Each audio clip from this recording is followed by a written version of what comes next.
सभी को नमस्कार।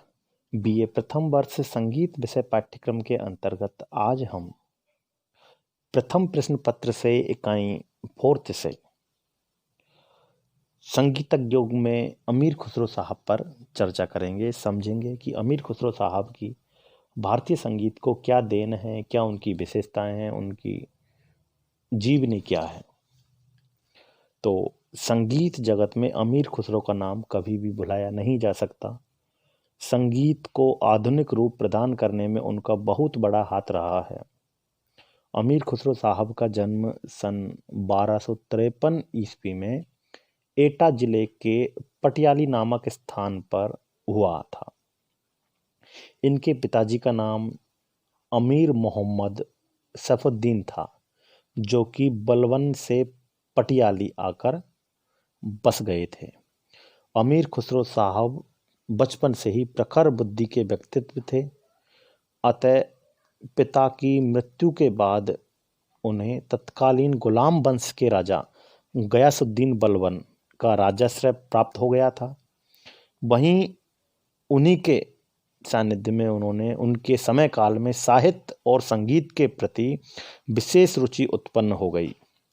कुछ दिनों तक कई राज्यों में नौकरी के बाद वे अलाउद्दीन खिलजी के पास चले गए और अलाउद्दीन खिलजी का संगीत का बड़ा प्रेमी था। तो अलाउद्दीन खिलजी संगीत के बड़े प्रेमी थे। उसने उसे राजगायक बना दिया, यानी कि अमीर खुसरो साहब को अलाउद्दीन खिलजी ने राजगायक बना लिया। और खुसरो साहब शायरी भी किया करते थे और प्रतिदिन अलाउद्दीन खिलजी को नए नए गज़ल और शायरी सुनाया करते थे। अलाउद्दीन के दरबार में कई अन्य संगीतज्ञ थे, जिनमें खुसरो को सर्वोच्च स्थान दिया गया था, प्राप्त था। कहा जाता है कि जब अलाउद्दीन खिलजी ने दक्षिण भारत के देवगिरी राज्य पर आक्रमण कर विजय प्राप्त की, तो अलाउद्दीन खिलजी के साथ अमीर खुसरो भी उस युद्ध में गया था। गोपाल नायक देवगिरी का राज्य गायक था। वहां उन दोनों संगीतज्ञों के बीच में प्रतियोगिता हुई और खुसरो साहब ने छल कपट से उन्हें हरा दिया था।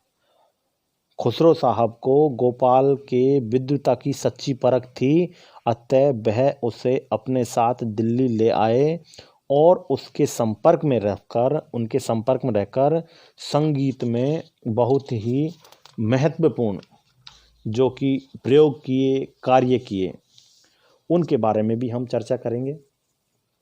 अमीर खुसरो साहब ने तत्कालीन जन रुचि का अध्ययन किया और उसके अनुकूल नए नए वाद्यों की रचना की। आधुनिक कालीन लोकप्रिय गीत जो कि छोटा ख्याल को जन्म देने का जो श्रेय है वो उन्हें ही प्राप्त होता है। कुछ विद्वानों के मतानुसार उन्होंने छोटा ख्याल, कव्वाली, तराना तीनों का आविष्कार उन्होंने किया है। उसके तराने प्राय एक ताल में होते थे तथा उनमें फारसी के शेर भी होते थे। कहा जाता है कि उन्होंने दक्षिणी वीणा में 4 तार के स्थान पर 3 तार और लगाए और उसे सहतार की संज्ञा दी। और फारसी में सहतार को 3 तार, सहतार अमीर खुसरो साहब ने उसमें सहतार को 3 तार होता है। सहतार धीरे धीरे होता गया और फिर बाद में सितार वो बन गया। तो सितार की जो उत्पत्ति की वो अमीर खुसरो साहब ने की, सितार की संज्ञा उसको दी गई। तबले के विषय में भी अमीर खुसरो साहब को इसका रचयिता कहा गया है। उन्होंने, कहा जाता है कि पखावज को बीच में से 2 भागों में विभाजित करके तबले की रचना उन्होंने की थी। उन्होंने कुछ नए रागों और कुछ नई तालों की भी रचना की थी। रागों में कहा जाता है कि राग पूरिया, साजगिरी, पूर्वी, जिला, सहाना आदि तथा तालों में झूमरा, त्रिताल, आड़ा चार ताल, पस्तो, सूलफाक ताल आदि विशेष रूप से उल्लेखनीय हैं।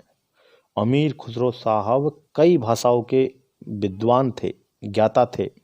कहा जाता है कि वे 12 वर्ष की अवस्था से ही शेर, शायरी, कव्वाली लिखते थे। उन्होंने बहुत सी शिक्षाप्रद छोटी छोटी पहेलियाँ बनाई पहेलियाँ भी उन्होंने बनाई, जिनमें से अधिकांश आज भी लगभग 700 वर्षों के बाद नई सी प्रचलित होती हैं। उनकी बनाई हुई पहेली में एक आपको उदाहरण के रूप में मैं बताता हूँ। खेत में उपजे तो सब कोई खाए, खेत में उपजे तो सब कोई खाए, और घर में होवे तो घर खा जाए। ये उन्होंने कहावत बनाई थी। ये कहावत है फूट पर। जो फूट होता है, खेत में उपजे तो सब कोई खाए, अगर फूट ककड़ी की तरह होता है, जिसको अगर खेत में बोया जाए तो उसको सब लोग खाते हैं, लेकिन घर में हो तो घर खा जाए। अगर किसी के घर में फूट है, विभाजन है, तो वो पूरे घर को तहस नहस कर देता है, विनाश हो जाता है उसका। कहा जाता है कि अमीर खुसरो साहब ने फारसी और संगीत पर कुल 100 पुस्तकें लिखी। उनमें से 22 पुस्तकें आज भी उपलब्ध हैं। सन 1324 ईस्वी में उनके उस्ताद निजामुद्दीन औलिया का देहांत हो गया। अब आपसे पूछ सकते हैं कि अमीर खुसरो साहब के गुरु कौन थे? तो अमीर खुसरो साहब के गुरु थे निजामुद्दीन औलिया साहब। तो 1324 ईस्वी में उनके उस्ताद निजामुद्दीन औलिया साहब का देहावसान हो जाने से उन्हें बहुत हार्दिक दुख उन्हें हुआ। उस समय से वे संसार से विरक्त से रहने लगे। उन्हें अपना जीवन भार स्वरूप मालूम होने पड़ने लग गया, और 1326 ईस्वी में उनकी, अमीर खुसरो साहब की मृत्यु हो गई। दिल्ली में उनकी कब्र उनके गुरु के पायताने ही बनाई गई है, जहां आज भी प्रति वर्ष उनकी याद में कव्वाल लोग उर्स मनाते हैं। तो भारतीय संगीत को अमीर खुसरो साहब ने बहुत, उनकी देन है। बहुत से उन्होंने राग, ताल, गायकी, ख्याल आदि उन्होंने दिए हैं, और कई भाषाओं के वो विद्वान थे। जो उनके द्वारा लिखित पुस्तकें हैं, उनमें से 22 पुस्तकें आज उपलब्ध हैं। उन पुस्तकों से हमें उस समय के ख्यालों के बारे में मिलता है, छोटे ख्यालों के बारे में पता चलता है, तराना गायकी के बारे में पता चलता है, और उनके रचित जो ख्याल हैं, तराना हैं, वो आज भी हम उन बुक्स में देख सकते हैं। जैकि खुसरो साहब शायरी लिखा करते थे, उनकी शायरी भी आज हमें मिलती हैं। और ये शुरू से ही तीक्ष्ण बुद्धि के थे। अमीर खुसरो साहब का जो संगीत के उन्होंने जो योगदान दिया है, उसको कभी भुलाया नहीं जा सकता है। तो इस वीडियो के माध्यम से आज हमने अमीर खां साहब के बारे में जाना है, समझा है। सभी बच्चे इस वीडियो को ध्यान से सुनेंगे, देखेंगे, और अमीर खुसरो साहब के बारे में अपने हाथ से म्यूजिक की नोटबुक में लिखेंगे। और परीक्षा के दौरान जब आपसे पूछा जाएगा तो आप बहुत अच्छे से उसका जवाब देंगे। अमीर खुसरो साहब की जो संगीत को देन है, वो वास्तव में अनुकृत है, बहुत बड़ी उनकी देन है। और अमीर खुसरो साहब पर इनके जो नोट्स हैं, वो मैं आपको PDF के तौर पर महाविद्यालय के ऑफिशियल जो आपका व्हाट्सएप ग्रुप बना हुआ है, उस पर मैं प्रेषित कर दूंगा। वहाँ से आपको इसके PDFs मिल जाएगी। इनके बारे में और विस्तृत से आपको डिटेल में वहाँ आपको मिल जाएगा। वहाँ से आप अच्छे से लिख सकते हैं, उसका प्रिंट निकाल सकते हैं, और जब आपसे एग्ज़ाम के दौरान पूछा जाएगा तो आप अच्छे से उसको आंसर दे सकते हैं।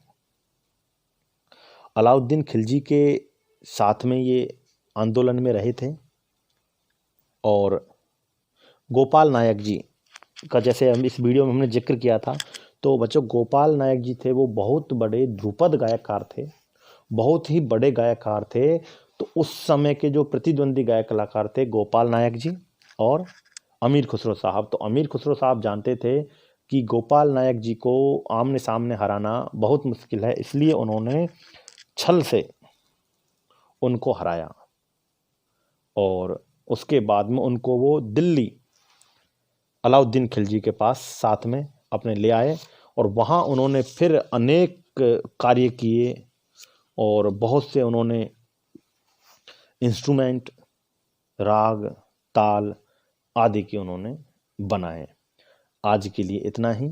मैं उम्मीद करता हूँ सभी विद्यार्थियों को ये वीडियो लाभान्वित होंगे, समझ में आया होगा और इस चैनल को आप सब्सक्राइब कर लीजिए, क्योंकि जो भी वीडियो आपके सिलेबस के अनुसार इस पर डाले गए हैं, डाले जाते रहेंगे, आपके सभी काम के हैं।